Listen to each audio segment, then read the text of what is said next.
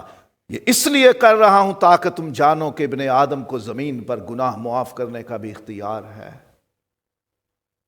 وہ خود اپنے منہ سے کہتا رہا لوگوں کو کہ میں کون ہوں، لیکن لوگ اسے نہ قبول کرتے، لوگ اسے نہیں پہچانتے۔ اس نے خود اس قوم کے اور اس کے لیڈرز کے بارے میں کہا یہ روحانی طور پر اندھے ہیں اور اندھا اندھے کو کیا راہ دکھائے گا؟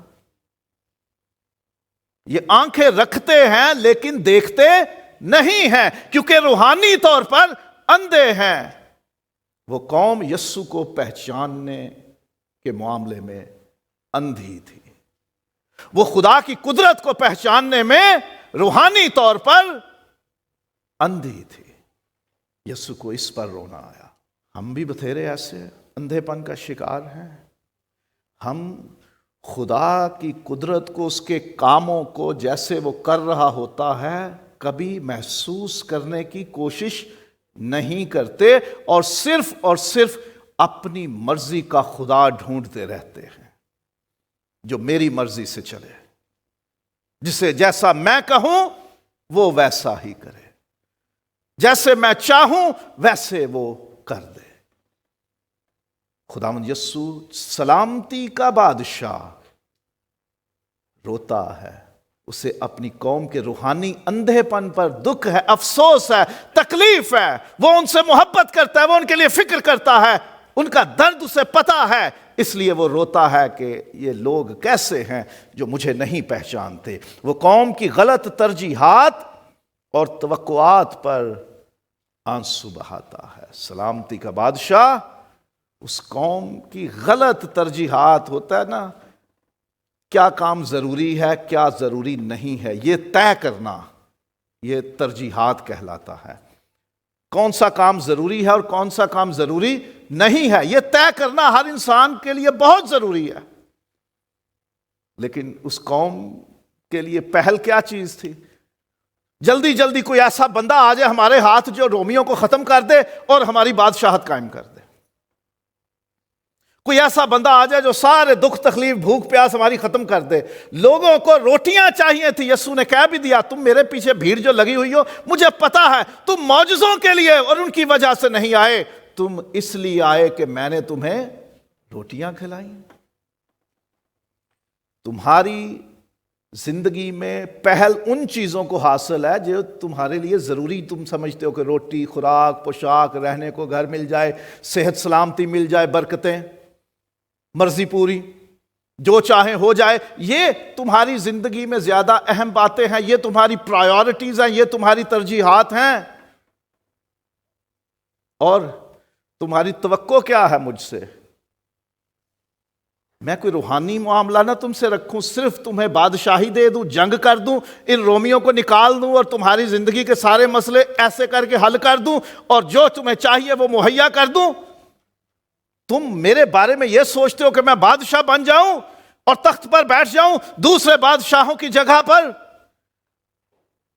تم سوچتے ہو اپنی جسمانی ضرورتیں, تم سوچتے ہو اپنی جسمانی خوشیاں, تم سوچتے ہو اپنی جسمانی آزادی, تم سوچتے ہو اپنی جسمانی خواہشوں اور ضرورتوں کا پورا ہونا. یسوع کو ان چیزوں پر دکھ تھا, اس لیے وہ سلامتی کا بادشاہ جو خیر لے کر آتا ہے, جو تسلی لے کر آتا ہے, جو امن اور صلح لے کر آتا ہے, وہ خود رو پڑتا ہے کہ تم لوگوں کی زندگی میں اہم کیا ہے. تمہیں چیزیں چاہیے, خدا نہیں. تمہیں جسمانی چیزوں کی فکر ہے, روحانی چیزوں کی نہیں. آج بھی ہم سب اسی شکنجے میں پھنسے ہوئے ہیں کہ ہمیں صرف جسمانی خواہشوں ضرورتوں کی فکر ہے, ہمیں روحانی معاملات سے کچھ لینا دینا نہیں. زیادہ تر ہماری زندگی میں یہی ہے. ہم خدا کے پیچھے نہیں بھاگتے, اپنی ضرورتوں کے پیچھے بھاگتے ہیں. ہمیں خدا وہ چاہیے جو ہماری مرضی کے کام کرے, ہمیں خدا ہی وہ چاہیے جو ہماری ضرورتیں پوری کرے, جیسا ہم چاہیں ویسا کر دے. وہ انسانوں کی ترجیحات اور ان کی توقعات پر آنسو بہاتا ہے. قوم وقت اور پیشکش کی قدر نہیں کرتی جس پر سلامتی کا بادشاہ آنسو بہاتا ہے. وقت, تم نے وقت کو نہ پہچانا, تم نے اس دن میں سلامتی کی باتوں کو نہ پہچانا. میں نے تمہیں آفر کیا, میں نے تمہیں پیشکش کی کہ آؤ میرے پروں کے نیچے پناہ لے لو, جیسے مرغی اپنے بچوں کو پروں کے نیچے چھپا لیتی ہے. اے یروشلم میں نے کتنی بار چاہا, میں نے تمہیں پیشکش کی کہ میرے پاس آ جاؤ, میں نے تمہیں آفر کیا کہ تم مجھ پر ایمان لے آؤ, میں نے تمہیں پیشکش کی کہ تم میرے ساتھ لپٹ جاؤ, میں تمہیں حقیقی آزادی اور ہمیشہ کی زندگی دوں گا. لیکن تم نے نہ وقت کی قدر کی اور نہ میری آفر کی, نہ میری پیشکش کی. جو کچھ میں نے تمہیں دینا چاہا تم نے ان چیزوں کی بھی قدر نہ کی. اس پر سلامتی کا بادشاہ آنسو بہاتا ہے. وہ جو دوسروں کو سلامتی دینے آیا وہ خود کتنا بے چین ہے اپنے اندر, کتنا دکھ ہے اس کے اندر کہ اس کے آنسو بہتے ہیں. خوشی سے نہیں ہے, دکھ سے ہیں. وہ روتا ہے اپنی قوم کے اس رویے پر کہ انہوں نے وقت کی قدر نہیں کی. کہ وقت کون سا چل رہا ہے؟ جب خدا کا بیٹا خود آ گیا ہے تمہارے پاس, تم نے اس وقت کو نہیں پہچانا. جب وہ تمہیں بلا رہا ہے کہ اے تھکے ماندو بوجھ کے تلے دبے لوگوں میرے پاس آؤ, میں تمہیں آرام دوں گا, انہوں نے اس کو قبول نہیں کیا. جب اس نے کہا جب تک تمہیں بیٹا آزاد نہ کرے تم آزاد نہیں ہو سکتے, بیٹے کو قبول کر لو, مجھے قبول کر لو, میں تمہیں حقیقی آزادی دوں گا, انہوں نے اس کی آفر کو قبول نہ کیا, اس کی قدر نہیں کی. یسوع اس پہ روتا ہے کہ تم نے ایک تو وقت کی قدر نہیں کی, اور دوسرا جو کچھ میں نے تمہیں دینا چاہا, جو میں نے آفر کیا, جن چیزوں کی پیشکش میں نے تمہیں کی, تم نے ان کی قدر نہیں کی. ہم میں سے کتنے ہیں جو نہ وقت کی قدر کرتے ہیں نہ خدا کی بخشش کی. جو خدا ہمیں دے رہا ہے, خدا ہمیں عطا کرنا چاہتا ہے, خدا دینا چاہتا ہے, وہ ہم لینا نہیں چاہتے. ہم نہ وقت وہ پہچانتے ہیں، نہ اس کی قدر کرتے ہیں، اور نہ جو کچھ خدا دینا چاہتا ہے اس کی قدر کرتے ہیں۔ سلامتی کا بادشاہ قوم کے مستقبل پر آنسو بہاتا ہے۔ دیکھ تیرے دشمن تیرے گرد مورچہ باندھیں گے، تیرے پتھر پر پتھر باقی نہ چھوڑیں گے، تیرے بچوں کو زمین پر پٹک دیں گے، تجھے برباد کر دیں گے۔ یہ تیرا انجام ہے، یہ تیرا مستقبل ہے، کیونکہ تو نے جسمانی چیزوں کی فکر کی، روحانی چیزوں کی نہیں۔ تو نے خدا کے وقت کو نہ پہچانا اور جو کچھ خدا دینا چاہتا ہے اس کی بھی قدر نہ کی۔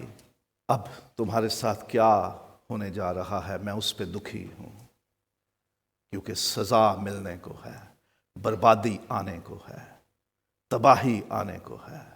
ہم اپنی ترجیحات اور توقعات درست رکھیں۔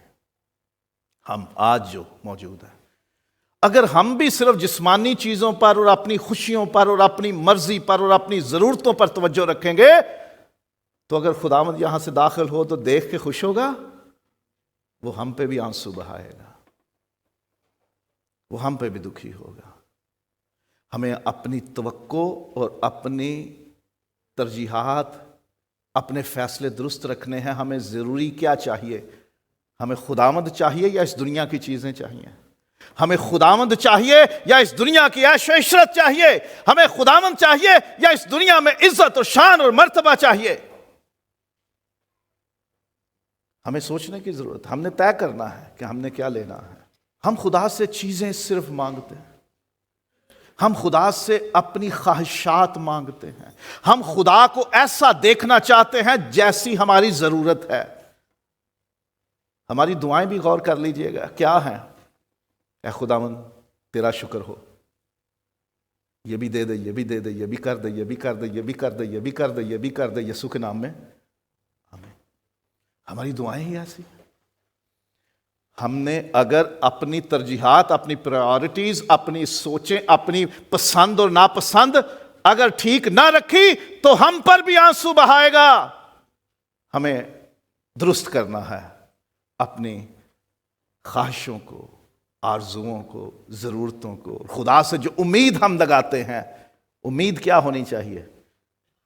خداوند نے کہہ دیا، لوگوں نے مجھ سے عداوت رکھی، تم سے بھی رکھیں گے، تمہیں بھی عدالتوں میں کھڑا کریں گے، تم پر بھی جھوٹے مقدمے بنیں گے، تمہیں بھی موت تک لے کر جائیں گے، جو جان دینے تک بھی وفادار رہے وہ زندگی کا تاج پائے گا۔ اور یسوع سے ہماری توقع کیا ہے؟ وہ بڑے پیار کرتا ہے اور نگاہ بندہ ہے، وہ نہیں ڈاڈا۔ لیکن اب وہ آنے والا کیسے ہے؟ وہ بڑی للکار کے ساتھ، مقرب فرشتوں کے ساتھ اپنے جلال میں آئے گا، تخت پر بیٹھے گا اور کہتا ہے ہر ایک کے کام کے موافق دینے کے لیے اجر میرے پاس ہے۔ اب وہ رونے کے لیے نہیں، وہ بائیں ہاتھ والوں کو کہے گا وہاں انہیں پھینکو جہاں ہمیشہ کا رونا اور دانتوں کا پیسنا ہے۔ اب وہ رونے نہیں، رلانے آئے گا۔ تو توقع یہ مت کریں وہ بڑا ننا منا سا پھر بچہ آئے گا، وہ حلیم گدھے پہ بیٹھ کے اب آئے گا۔ اب کی بار وہ آنے والا ہے تو توقع ٹھیک رکھو۔ وہ صرف معاف کرنے نہیں آ رہا، وہ عدالت کرنے آ رہا ہے۔ سو اپنی توقع اور اپنی ترجیح درست کر لو، اور ہمیں وقت اور پیشکش کی قدر کرنی ہے۔ وقت کی قدر کرو، یہی نجات اور قبولیت کا دن اور گھڑی اور وقت ہے۔ گارنٹی ہے کسی کے پاس باہر نکلنے کی زندہ؟ میرے پاس نہیں ہے، تو پھر وقت کی قدر کر لیں۔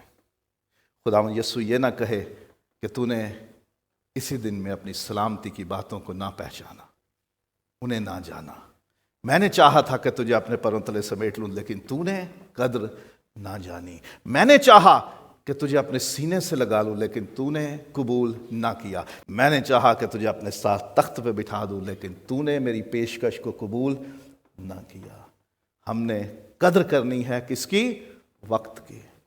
اور ہم نے قدر کرنی ہے ان سب بخششوں کی جو خدا ہمیں عطا کرتا ہے، ہم نے انہیں قبول کرنا ہے۔ یہ نہ ہو کہ وہ ہم پہ پھر روئے کہ میں نے کتنی بار چاہا کہ تمہیں چھپا لوں، لیکن تم نے قدر نہ جانی۔ سلامتی کی باتیں اب تجھ سے دور ہوئی، سلامتی کے بادشاہ کو اور آنسو نہ رلاؤ، اس کے دل کو خوشی دو، وہ ہمیں دیکھے، مسکرائے، خوش ہو اور کہے اے میرے بچوں میں تم سے خوش ہوں، جیسا میں نے چاہا تم نے ویسا کیا۔ ہم چاہتے ہیں کہ وہ روئے ہم پہ یا مسکرا کے ہمیں شاباش دے، فیصلہ آپ نے کرنا ہے۔ یاد رکھو، سلامتی کے بادشاہ کو سلامتی بانٹنے دو، اسے آنسوؤں پر مجبور نہ کرو، نہیں تو وہ بھی یروشلم کے لیے جیسے اس نے بولا وہ آپ کے لیے بھی بول سکتا ہے، تیری سلامتی تجھ سے جاتی رہی، تیرے دشمن تجھے گھیر لیں گے اور تباہ کریں گے۔ خدا نہ کرے ایسا ہو۔ خدا کے ساتھ اپنا وقت پہچان لو، درست کر لو اور اس کی پیشکش کو قبول کر لو۔